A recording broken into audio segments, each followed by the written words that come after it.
talking about music, I want to know, is there one song that you're currently enjoying at the moment that you have on repeat on your playlist? I mean, I gotta go Potential by Loud. I love that song too. Oh.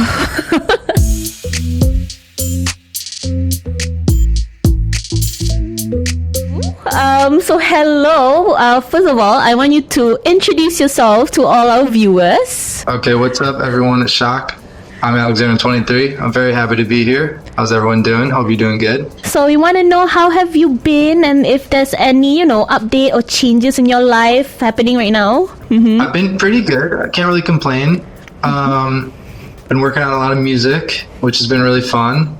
That's pretty much it with me, yeah. All right, so the last time you were in Malaysia, you met your fans, right? There was a little fan meet, if I'm not mistaken.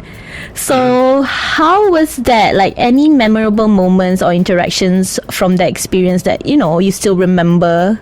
I'd been wanting to come to Malaysia for so long, but because of COVID, it was so hard. And so, it was so crazy, 2 or 3 years later to meet all these people who I've been talking to online for years at that point. And so to get to meet them and play for them was really nice. And I loved how it was such like an intimate setting, which was really nice. And I got to, I just felt so connected to everyone. It was really nice. So since the last time I interviewed you, how has your music, evolved? And have there been any shifts to your sound or your lyrical themes in your music? It's funny, when people ask me that, I feel like I'm almost the least qualified person to answer that question, because to me, every little tiny thing feels so dramatic and big, but then when I ask someone else about it, they're like, no, it sounds like you, But to me, when you make even the slightest change in your lyrical tone or the production style or this or that, it feels so monumental. So I don't even really know. I will say that I've been making it a priority to have fun making music again, because I feel like when you start to do this for a living and it's been a certain amount of time, you can get, unfortunately, a little bit, jaded, and it can start to feel like work. And so I've been really making an effort, I think, over the past few months, especially, to just have fun with it. And it's made it so much easier. And I think the music is getting better too. Keep that, Alexander 23 style in your music. You can change it, but there's something about your music that I feel like when you hear it, you know that it's yours. So that's the nicest thing you can say. I really appreciate that. Reflecting on your musical journey, what have been, the most rewarding moment for you as a musician? Most rewarding moments. It's really, I've been really lucky to have, I think, a lot of really rewarding moments. I'm not even just saying it because I'm talking to you, but being in KL and also just Asia for the first time, when I think during COVID, that was a part of the world that I felt so connected to, just sitting in my house, but I was talking to people who were literally across the world, places I'd never been, that were connecting with, my song that I obviously felt so connected to at the time as well. And so to get over, the last couple of years for the first times and get to come to all these cities and meet all these people has been really, really incredible. So it's with Love and Jeremy Zucker, two very amazing musicians, also my favorite. So we want to know a little bit about Cozy. Can you share how did the collaboration come about? What is it about? What's the song about? What's the inspiration behind it? Tell us a little bit about the song. I think, I've known Jeremy and Ari for years at this point, and we've always talked about doing a song all together. And I don't know why it took us so long, but we're all playing Jazz Fest in Seoul, in South Korea, and that was a nice kind of kick in the butt to be okay, now's the time. It's now or never. We got to get it done. So they came over literally to this room. You can't really see, but this is a studio. Oh, that's pretty. And it was funny because we all kind of were playing it cool, but I think we were all low key a little bit. I really want this to work. I really, really want this to work. I want to get a great song. But kind of overshadowing all that pressure was just we were having fun. It was just having fun with your friends. And we just, we wanted to make something that was kind of reflective of how we were just feeling in the moment, which was just really happy and nice. And I love that you call him Ari, because me and my friend, we're actually huge fans, and we also call him Ari. he's kind of our friend. Oh, really? I love that. Yeah. So you're touring soon, and you're gonna come to KL.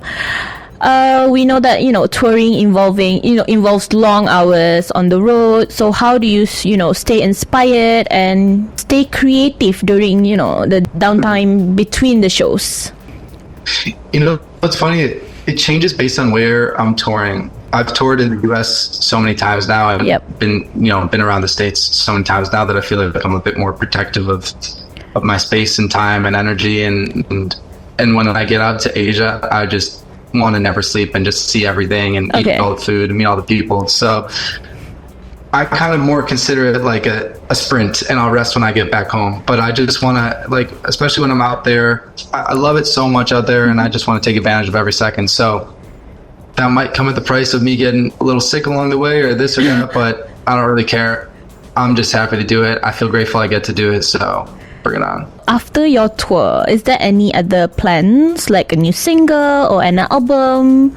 I have a lot of music I'm excited about that I've started, and I think that after tour, I'm going to kind of go away for a little bit and really finish it and really figure out what everything sounds like and kind of get the next full phase ready. I feel like for the last couple of years I've been putting out a single here, a single there, and I want to kind of make some, whether it's an album or an EP or just a project or just a collection of songs that I feel really proud of and I feel like fit together. So I don't know, I'm excited to get back. Every time I get off tour, I'm so excited to be in the studio because I've been thinking about this a lot lately. Like we stress so much over the studio part of the song, when in reality, that's such a small part of the song's life. Like most of the song's life lives outside the studio.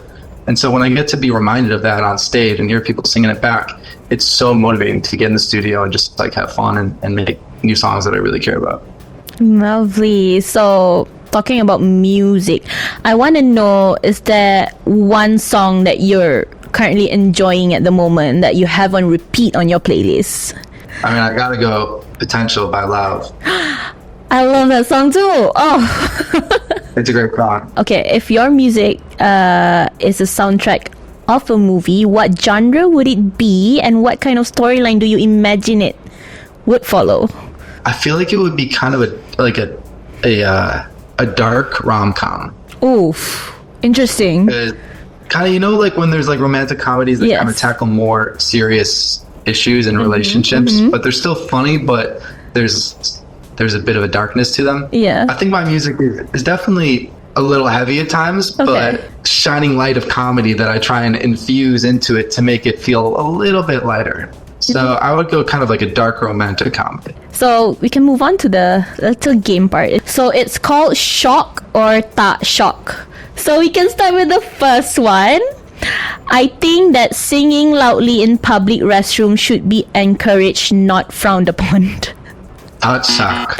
Okay, the next one. I believe that the best way to eat a taco is sideways, like a sandwich. That one hurts. I don't know. I just got a pain in my stomach from that. I'm going Tak Shock. I mean, don't do that. It's a bit tall, no? You cannot fit it in your mouth, though. You eat it sideways. You gotta just eat it. You gotta eat it vertical. You gotta go hot dog style for that. So I believe that every day should be a pajama day, regardless of the occasion, including weddings and interviews. Ooh, I'm gonna go Shock. Really? Oh, I love wearing cozy. I'm a cozy guy. I love wearing cozy clothes. So I believe that talking to pets in a baby voice should be considered normal human behavior. Oh, Shock, of course. Yeah, that's important. Okay. That's the only way they understand how much you love them. So you got to do it. So I believe that hot dogs are sandwiches, and anyone who disagrees is simply mistaken. Tak Shock. Then what is a hot dog then? Are tacos. Hot dogs are tacos. I've said this before. I'll say it again. A hot dog is a taco. It is not a sandwich. All right.